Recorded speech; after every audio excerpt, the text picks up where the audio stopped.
Većina moje familije je pobijena, odvedena u logor, Omarska, Trnopolje. Nema tragova da su živi. Međutim, jedan stric iz starog Majdana, on je doveden ovdje u Sasinu i ubijen.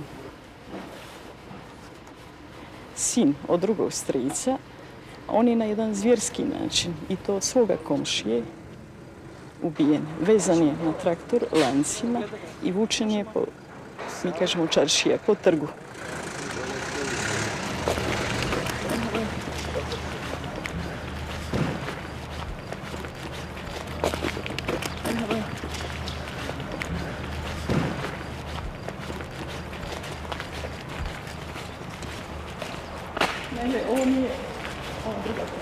The most constant companions of Dr. Samira Mesic are the dead. She is literally digging up evidence of genocide. In 1 year, 15 mass graves have been exhumed around Sanski Most. Ovdje imamo 120 tijela. Znači, radi se o civilima, ženama. Najstarija žena je preko 94 godine, stara. Djeca su 13 godina. Djeca imamo mlađih žena do 20 godina i muškaraca. Strašni su zločini napravljeni na ovom terenu. Ovo je samo jedan dio što mi imamo. How did these people die? Što se tiče ovo sa što gledamo, to je... Oni su vatrenim oružjem gađani i imamo elemenata nanošenjem tupotvrdim predmetom. Može ovako samo kazati da se radi o muškarcu. It's Dr. Mesic's job to identify the dead and to discover how they died. Znači, ovdje se radi o muškarcu. Leš je skeletiran. Ostali su dijelovi kosti i dijelovi odjeće. Znači, ovdje se vidi tkanina. Samo su dijelovi, tu se ne može opisati kakva je tkanina, boja. Kod drugih se možda može. Zato jako i teško odgovoriti, identificirati tijelo, znate. Međutim, što se tiče ovdje povreda, ja mogu pokazati da su to kosti, duge kosti i da su tu povrede, to su prijelomi nanešeni iz vatrenog oružja. Ne samo to, tu imamo povredu glave koja je nanešena isto iz vatrenog oružja. Vidite ovdje. Ovdje se vide njegove čizme, ostala je čarapa, dio stopala.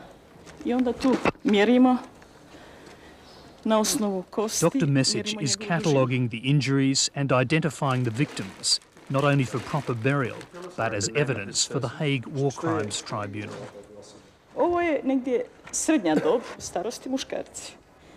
Tadić Drago i on je pronađen zajedno sa ostalima u masovnoj grobnici Škrljevita. To je ovdje blizu Sanskog mosta. As we drove into town, the list of the dead from the gravesite, finally identified by Dr. Mesic, was being read out on local radio. Benić Sulejmana Nijaz, ubijen 9.10.1995. godine. Zulić Halila Muhamed, ubijen 9.10.1995. godine.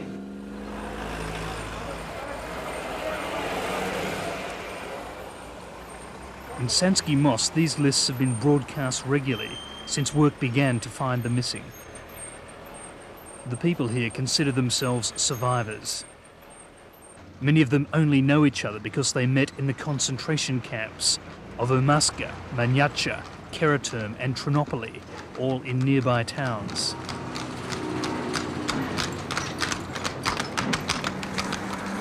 We were here to meet the man who'd survived the camps and come back to prosecute those responsible for the killings.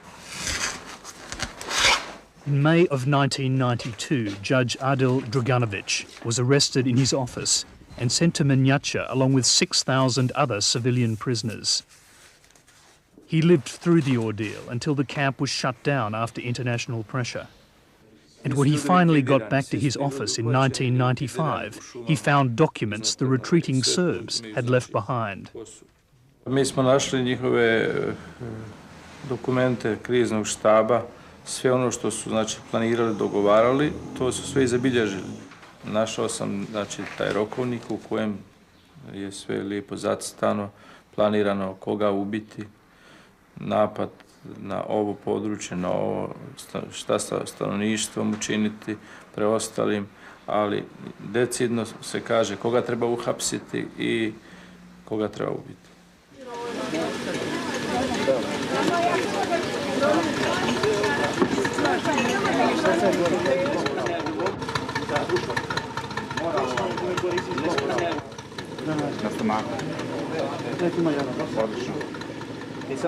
Using the documents and accounts of eyewitnesses, Judge Draganovic has overseen the exhumation of more than 700 bodies from secret grave sites like this one at Lanište. Vjerojatno ste bili gore na Lanište, vidjeli ste onu jamu gdje su ubili oko 200 ljudi, bacili u tu jamu, sakrili to zemljom, mislili da se nikad to neće otkriti.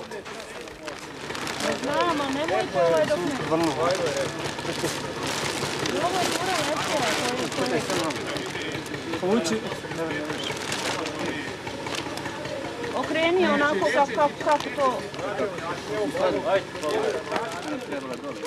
Investigators from The Hague assess the evidence and use it in indictments against men like the recently deceased Simo Drljača, the Prijedor police chief, whom the judge grew up with.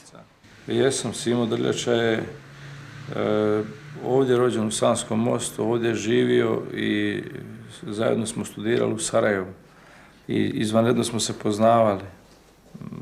Međutim, pokazao se kao jedan okrutni zločinac, jer je kao najodgovorniji čovjek policije odgovoran za likvidacije nekoliko hiljada Prijedočana, Bošnjaka i Hrvata. Many of the people in Sanski Most are refugees from Prijedor, only 30 kilometres north, and the town with the highest concentration of indicted war criminals in Bosnia. Omarska concentration camp is only a few kilometers from Prijedor town, near a little village called Omarska. The people who were in charge of that camp are still in the area. The same people who directed the atrocities during the war, who were responsible for the atrocities during the war, are still in charge or influencing the political events in the area, in the region.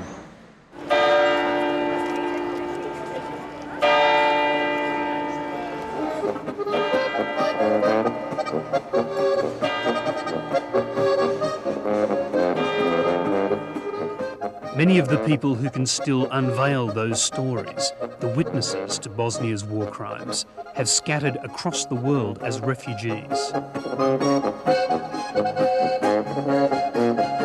They're living temporarily in cities like Munich, too scared to return to their own corner of Europe.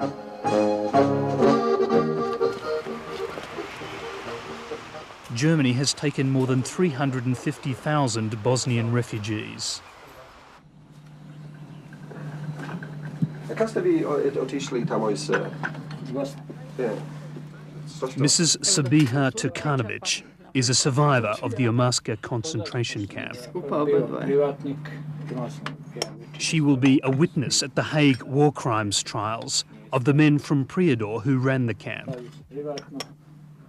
Her husband was at Omarska too, and in those days the couple were separated from their children, who were imprisoned by the Serbs in another camp. They are Muslims from the town of Kozarac, and before the war they considered themselves well off. Imali smo dvije velike kuće, još plus jednu što smo napravili za unuku malu. Ova velika kuća što je bila na 2 kata, plus dole restoran, kuhinja. Imali smo 3 kola u svom dvorištu. Da smo faktički sve svojih 30 godina braka, ja i on što smo radili, zarađivali, štedili, da smo to sve ostavili.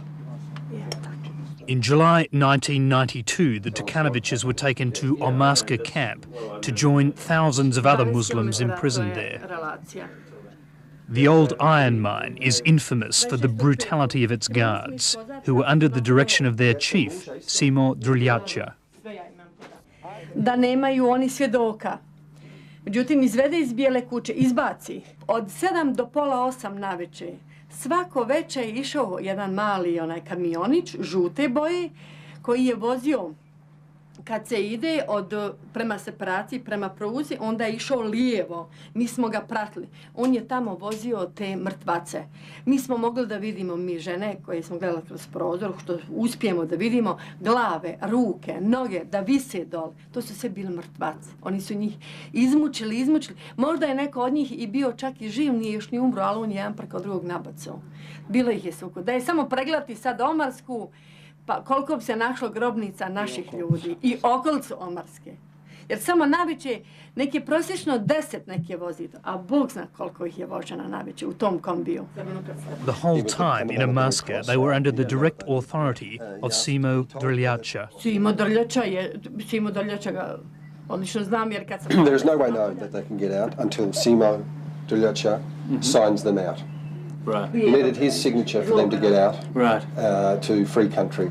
Ja mislim dok se god oni ne privedu u Hag i dok se njima ne bude sudilo i ono što su radili i svjesno i nesvjesno, dok ne budu odgovarali za to, mi ne možemo se vratiti tamo.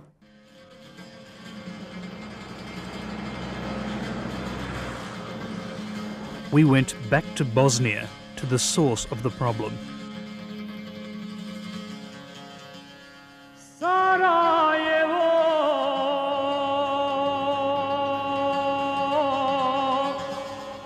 In Sarajevo, we sought out the man who's been one of the strongest advocates behind the scenes for the arrest of war criminals. And on the eve of his departure, as the second most powerful UN official in Bosnia, we spoke to Michael Steiner. The international community must make up its mind what they want. If they really want Dayton to be implemented, this is an unavoidable issue. We assume there are contingency plans to arrest these people. This had been thought about. I don't want to go in the details. I don't think that would be wise. I'm convinced it can be done. It's a question of the political will. That political will is about to be tested again after the intense reaction to the shooting of Simo Drljača.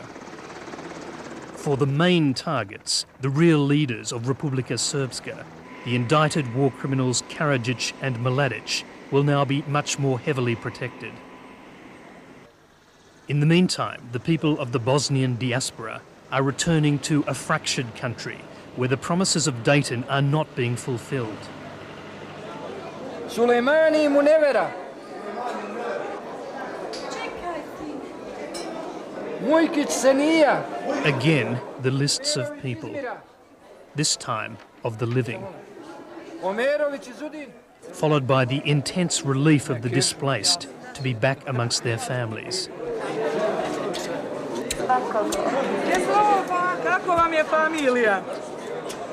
15-year-old Rafiq Shaban is reunited with his father, Mustafa.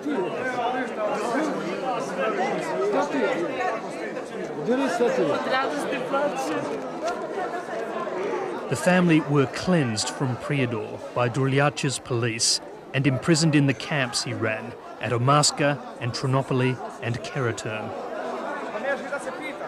His mother never recovered from the experience. She died a refugee.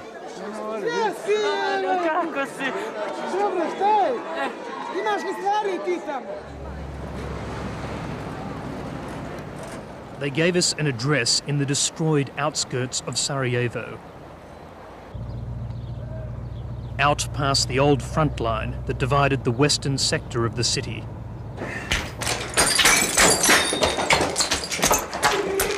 Here we found, playing in the rubble, a group of Muslim children from Srebrenica, survivors of yet another massacre. And like so many others, unable to return to their city. We found Mustafa Shaban and his son living with several other families in an undamaged house. It had survived unscathed because it was behind the Serb lines and owned by a Serb who'd left with her own people, fearing reprisals if she stayed. Ovo mi je, vidiš, ja kad sam izašao iz Prijedora, ja sam izašao sa 5 člana, a vidi sad sam ostao sa 3. Žena mi je umrla, punca mi je umrla tamo. Da. Gdje? U Makedoniji. Ja. Šta je ona vidjela, to da ne govorim ja nikako. Ubijanje i to, i gdje ženi srce oslabilo je. Yet Mustafa told us he'd been reborn when his son came back because the boy represented a new life for his people. Treba da kažem, ova zemlja sad ima potrebu sa ljudi koji imaju veću školu. Ima potrebu za te ljude. Zato što mnogi su poginuli koji su imali veću školu, koji su bili, na primjer, direktori, profesori razni, koji su bili sa školom. Želio bih sad da završim gimnaziju, želio bih da budem što veću, da imam školu. Jer on je dobro malo prije rekao, jer dosta profesora, dosta inženjera, dosta ti, mislim, funkcionera da su poginuli. Ja govorim za Prijedor. Najviše su te tamo nastradali ti ljudi. Policajci, kriminalci, ovi koji su bili u kriminalnoj službi, inženjeri, doktori, profesori i tako. We asked Mustafa if he'd ever be prepared to go back to Prijedor. Mi sad ja nemam gdje da se vratim. Gdje ću da se vratim? Srušeno. Pa srušeno je, normalno da je srušeno. You have a number of participants in the crimes, and you have villages also around Prijedor where, and that's most frightening, many of the population have taken part, where it's not just some representatives, but where in some way everybody was involved in these crimes.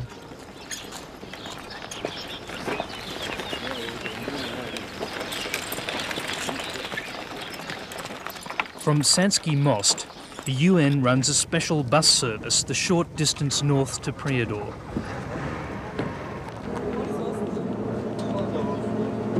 A few Muslim refugees from the town, overwhelmingly women, take the trip to visit relatives. Plainly afraid to make themselves conspicuous, none of the women on the bus would talk to us. But the knowledge that Prijedor had been a control centre of a string of concentration camps, and that the people who set them up and planned the ethnic cleansing still run the city, makes the trip a strange one.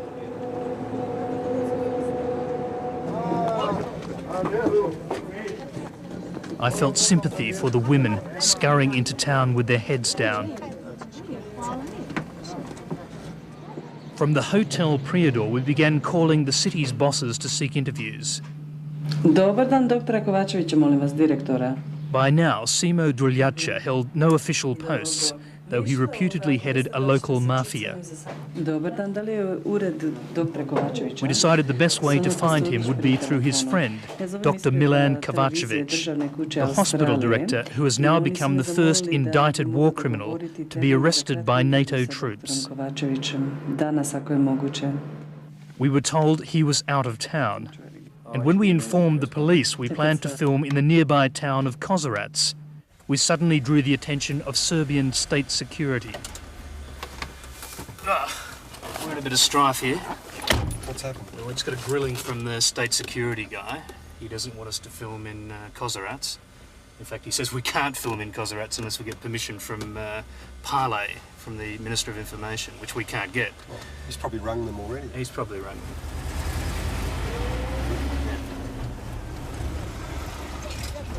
Well, that was our welcome to Prijedor, that's for sure. We decided to go to Kozarac the next day.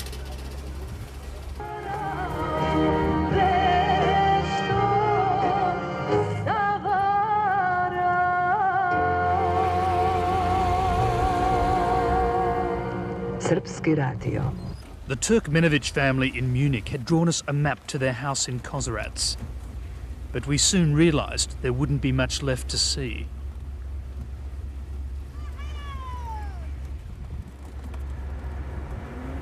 That's what remains of a mosque. Must have been a beautiful mosque too. Look at the tiles on it. There's nothing left of it now. Why did they destroy everything? They've razed the place to the ground. If you destroy their houses, they have nowhere to live, then you're guaranteed more or less they won't come back because they have nothing to come back to. It's quite eerie, actually, isn't it? The classic tale was that they would start shelling, and to cause panic, they rounded them up and took most of the men to camps.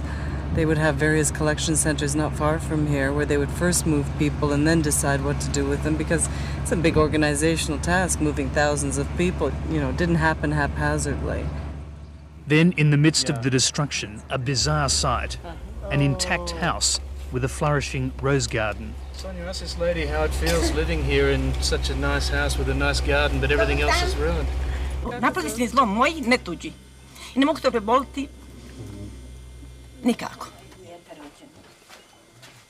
Her name was Mrs. Murgic, and she told us that her husband was a Croat, so her people, the Serbs, killed him. And they killed her only son too, because his blood was mixed. So now she tends her roses, apparently drifting in and out of sanity and dreaming of her lost neighbours.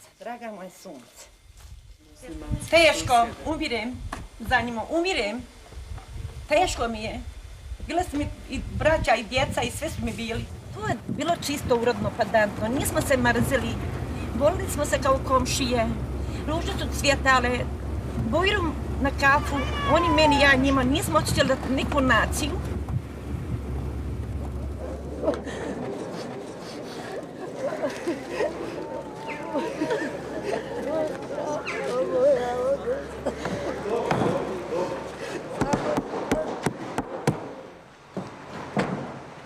In Sanski Most, it was time to bury the dead. The people here say they still can't believe that this could have happened in Europe on the eve of the 21st century, or that the worst murderers could still be living free a short drive from here. And I find myself wondering if I were burying my wife, or my children, or my parents, or my sisters here today, or if these were my friends or my neighbours, if they had been dragged from their homes like many of these people in the middle of the night and slaughtered and thrown into a lonely pit, and I had survived. And I know deep down that there can be no peace here without justice, for without justice, the living will surely seek revenge.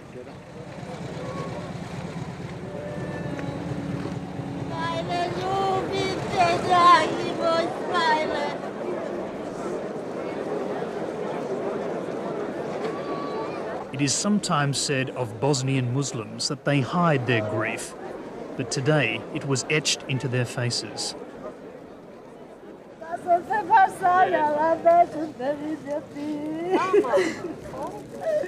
But even here, there were signs of the divisions that destroyed the old Bosnia. The black-draped coffins of the Catholic Croats were kept apart from the green-covered Muslim coffins, although they'd been together in death and were unearthed from the same pit. And I recalled what the pathologist Dr. Mesic had said when we asked her the religion of one of the dead. To me, this is just a man.